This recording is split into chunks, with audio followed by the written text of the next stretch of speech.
Chapter 5. Come now, you rich, weep and howl for your miseries that are coming on you. Your riches are corrupted, and your garments are moth-eaten. Your gold and your silver are corroded, and their corrosion will be for a testimony against you, and will eat your flesh like fire. You have laid up your treasure in the last days. Behold, the wages of the laborers who mowed your fields, which you have kept back by fraud, cry out, and cries of those who reaped have entered into the ears of the Lord of armies. You have lived in luxury on the earth and taken your pleasure.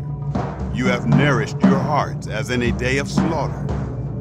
You have condemned and you have murdered the righteous one. He doesn't resist you. Be patient, therefore, brothers, until the coming of the Lord. Behold, the farmer waits for the precious fruit of the earth, being patient over it, until it receives the early and late rain. You also be patient. Establish your hearts, for the coming of the Lord is at hand. Don't grumble, brothers, against one another, so that you won't be judged. Behold, the judge stands at the door. Take, brothers, for an example of suffering and of perseverance, the prophets who spoke in the name of the Lord. Behold, we called them blessed who endured. You have heard of the perseverance of Job, and have seen the Lord in the outcome, and how the Lord is full of compassion and mercy.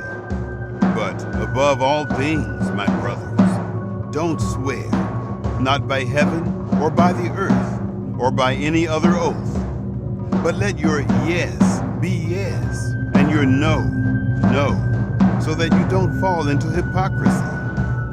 Is any among you suffering? Let him pray. Is any cheerful? Let him sing praises. Is any among you sick? Let him call for the elders of the assembly, and let them pray over him, anointing him with oil in the name of the Lord. And the prayer of faith will heal him who is sick, and the Lord will raise him up. If he has committed sins, he will be forgiven.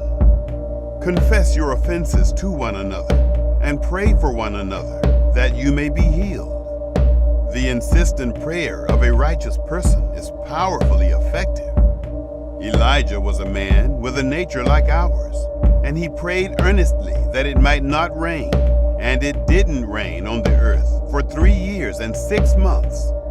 He prayed again, and the sky gave rain, and the earth produced its fruit.